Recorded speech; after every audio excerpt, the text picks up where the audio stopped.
Kai aš stojau į aukštąją mokyklą pirmą kartą po mokyklos, tai tuo metu dar buvo tarp daugybės žmonių toks nusistatymas, kad visų pirma turi taikyti universitetus ir kad tai yra prestižo reikalas ir kad tai tau duos daugiau naudos. Ir aš sakyčiau visų pirma nekreipti dėmesio į tokias šnekas, kad tu žmogus pats kuriesi savo gyvenimą iš to, kad tu jame gauni.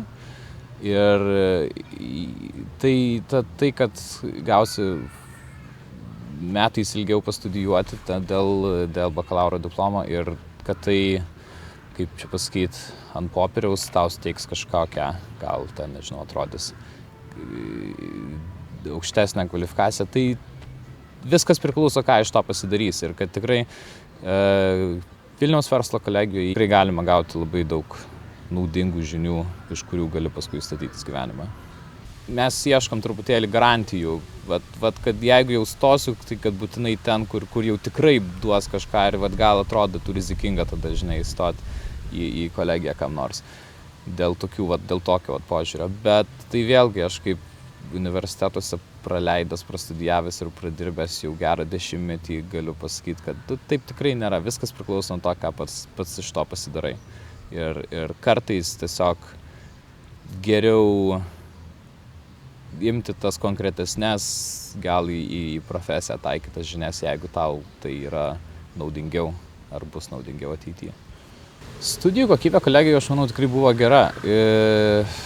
Mes turėjom nemažai praktinių tokių įžvalgų, realiai tiek iš žmonių, kurie dirba, kurie nėra tik tai dėstytojai teoretikai tada, bet kurie ir dirba su tuo, kurie dirba ar rinkodaros srity, ar vadybos srity. Ir kadangi pačios studijos į verslą orientuotos buvo, tai aš manau, tas labai padėjo. Padėjo matyti ir kažkokią naudą tų studijų galiausiai, kas motyvuoja truputėlį studentus ir panašiai. Ir bendrai paėmus, aš laikau, kad buvo tikrai stiprios studijos. Mes turėjom nemažai galimybių, tiek galimybių važiuoti užsienyje per Erasmus programą ar praktikas atlikinėti užsienyje. Aš ir pats tuo metu atlikau praktiką Suomijoje. Tas irgi man padėjo vėliau ir darbo ieškant po studijų. Profesinės kalbos anglų žinojimas, jis nėra toks pats kaip kasdienis, žinai. Reikia, kai jau grynai kaip profesionalas su kalba dirbi, tai tavo žinios turi būti gerokai gilesnis. Ir aš manau, kad aš jas tikrai adekvačias gavau šioje studijų programoje, vien dėl to, kad aš po to ir dirbau ir kaip redaktorius, ir kaip vertėjas, ir gan įdomiose vietose su įvairia medžiaga. Bet taip pačiai ir tiesiog tokio kaip ir profesinio gyvenimo žinios, kaip save pristatyti, kaip bendrauti su įvairiais žmonėmis, įvairiose situacijose ir panašiai. Aš manau, čia buvo vienas iš ko gero labiausiai patikusių dalykų man bestudijuojant, kad mes turėjom labai lengvą priėjimą prie administracijos, prie savo dėstytojų. Šiuo metu aš esu doktorantūros studentas Lundo universitete Švedijoje. Ir realiai per tuos 10 metų iš tikrųjų daug dalykų įvyko, daug ką aš ten dirbau, teko dirbti kurį laiką Lietuvos banke, teko dirbti privačiam sektoriui, teko dirbti valstybiniam sektoriui, studijuoti dar kitoje šalyje.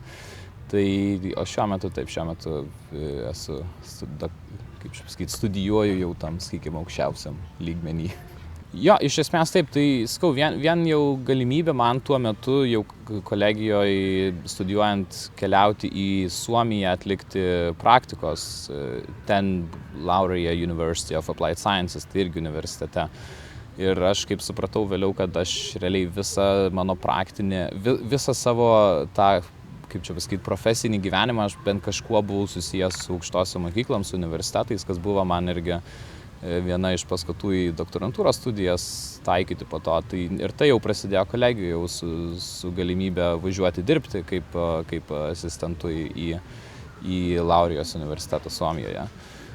Tai tas tikrai sudarė stiprų tokį pagrindą, nuo kurio po to ir atsispyrė, aš manau, mano tas toks gan vis tiek tarptautiškas dabar tarptautinė tokia mano truputėlį karjera, kadangi vėlgi tai buvo mano pirma tokia rimtesnė išvyka į užsienį darbo reikalais, ilgesnė, ir po to sekė ir studijos užsienyje.